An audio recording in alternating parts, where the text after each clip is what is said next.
Hi, it's Barry Allen with today's top trending news story, and it's unfortunately something that should not be happening in our schools.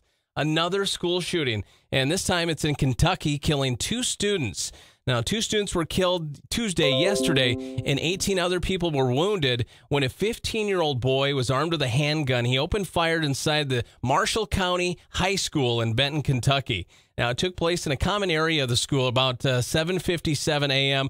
Before classes started. A lot of kids just hanging out, having some fun. And then within minutes of the shots being fired, the sheriff's deputies were at the school, and they disarmed the student, took him into custody. Now, 16, yes, I said 16 of the wounded, they were injured by gunfire, and then there was 4 others that were hurt just trying to get away and escape from all the commotion going on. So 3 of the victims, they were listed in critical condition last night at Vanderbilt University Medical Center, and that's in Knoxville, Tennessee.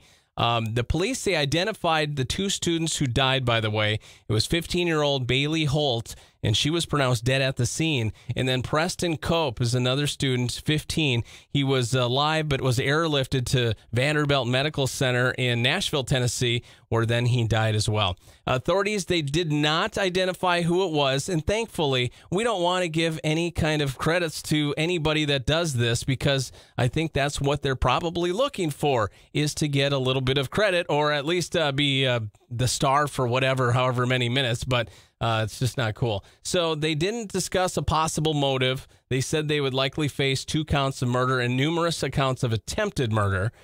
Benton, by the way, it's about 4,300 residents, so a small town. It's in western Kentucky. It's about 120 miles northwest of Nashville, so if that gives you an idea of where that's at. It's also about 40 miles southeast of West Paducah, Kentucky, which is where a 14-year-old student at Heath High School there opened fire in 1997 and killing 3 people, wounding 5 others as they were praying. By the way, there was a shooting on Monday, and this happens one day after a 15-year-old girl was wounded at Italy High School in Texas, inside the cafeteria where they opened fire. So it's sad news that this is happening. Anybody who's got a student in school worries about this kind of stuff, and we shouldn't have to be worrying about it. But that is your top trending headlines for today, unfortunately. Make sure you subscribe to our channel on YouTube. It's at 96.7 The River.